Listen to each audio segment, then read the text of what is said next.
Hello there, survivors. Side Hustle Survivalist here, again with the final video on setting up your categories for Quicken or QuickBooks. I've done several other videos before this, and we're on our final categories of what we're doing. Hey, take a second, hit that like and subscribe button, and please also share it. I just want to iterate that I am not a tax professional, nor am I a tax CPA or a consultant along those lines. I am just showing what I do with my companies and my business, and I will say I probably know more than 95% of them put together. And again, I saw this at the first video, but at the end here, how do you know if you find a good CPA? When you walk in and he says, how much do you want to pay? That means you found a good CPA. All right, so let's get back to this. We're in our categories. Quick and Deluxe categories is the one I recommended. The QuickBooks is that if you have an employee base, you'd want to use QuickBooks. So tax categories, our headings are over here. Our subs are right here. So we're going in on our last one here, health. Now, health is tax deductible, and you have doctor, any of your doctor's visits or anything along those lines. Now, this could all be also, it depends on your age group. I'm not talking about anything with Medicare or anything along those lines if you're in that age group. I'm talking about for all you young whippersnappers out there who are kind of wanting to get set up and for your business and everything. And again, this has to deal with if you have a corporation, then you can write off all of your health and what I'm going to go through. So your doctor's visits, anything with the doctor, you and or your family, can be a tax deductible event. You will have to probably get with your CPA because there may be certain restrictions in certain states, but I'm talking about on a federal sense here. So that's a question asked. For me, I'm able to write off 100% of all these categories, my subcategories here.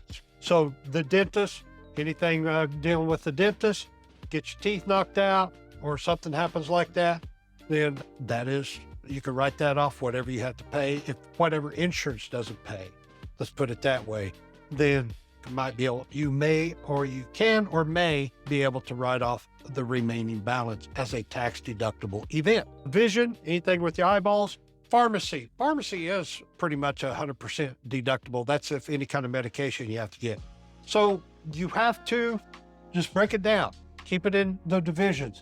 And then that way it keeps a good track. The whole Quicken thing keeps it all track of where everything goes. And in just an instant, you can eyeball and see how much, where, when you are spending in every single category. That's what I like about Quicken. Has all these different charts that break it out for you. If you like graphs, it has that. If you like pie charts, it'll do it in pie charts, or it'll just show it in numbers. I like just showing it in numbers. I don't need the pies or graphs and charts, but it provides all those.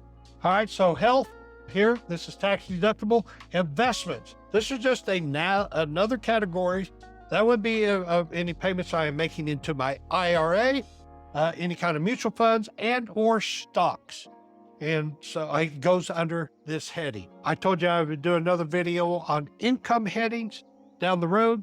Right now, there's an income heading for investments. So it correlates, showing if I sell any stocks, buy any stocks, any kind of capital gains is figured in there. Also under my stocks trades, mutual funds, IRA. So anything with any type of investments that you have, I put under the investment category. That would go there. Lawyer, pretty self-explanatory. Enough said on the lawyer.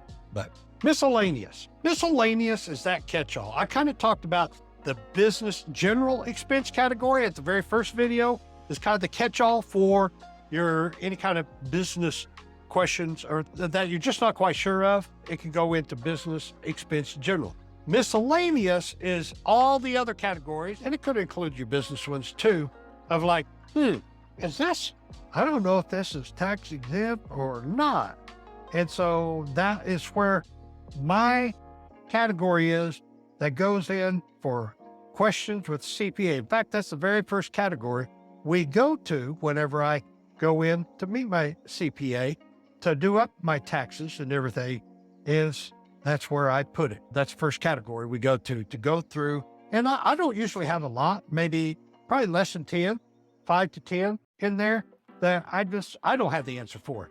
I'm like, I don't know if this is to be tax deductible or not.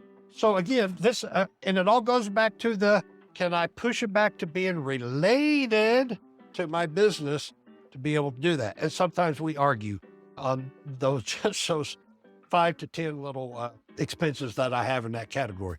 But sometimes some of those are pretty big, 30, 40, maybe a couple $100,000 on some of those. So that's where you got to sit down and go through your CPA on that. That's where that category goes. My miscellaneous, just basically the catch-all for questions for the CPA at the end of the year.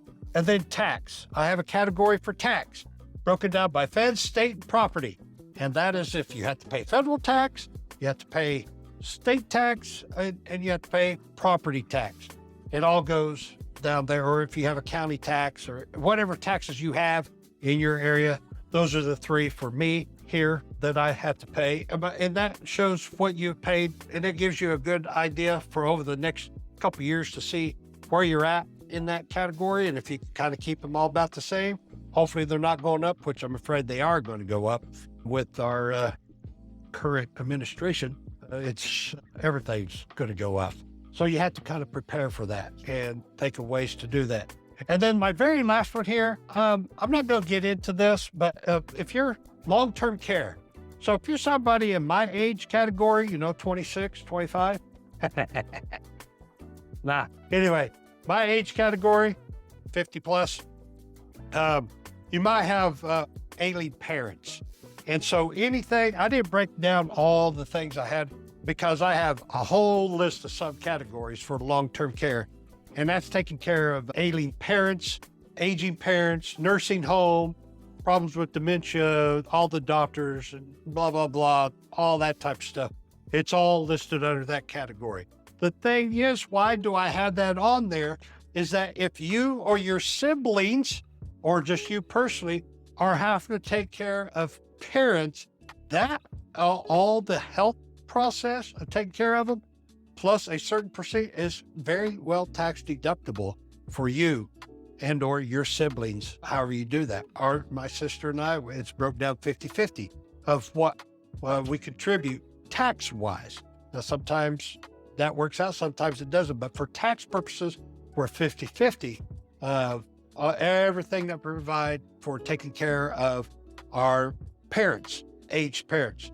So that's just, if you're in that category, you can leave it down in the comments, or you can reach me at, I forget to keep telling this, but hopefully the guys will put this in the bottom of every single video and in the description. You can reach out to me on the email at bud@side-hustlesurvivalist.com. And we could talk about that. I'll reach back out to you and we can talk, because I've learned a whole lot of tricks and trades of taking care of aging parents that I wish somebody would have told me about, because we're having to learn kind of the hard way. We thought we had most of them prepared for it, but we didn't. Anyway, that wraps up my Quicken Deluxe of how to set up your categories for an LLC, a business for you at home. And I hope this helps. You can always reach out to me at that email if you have any questions, or in the comments below. I'll try to answer. Other than that, God bless everybody. Hit that like and subscribe button. And thanks for watching. This has been a long series of videos to get it out there, but I did have a person ask about it. And so that's what I'm doing. Take care. God bless.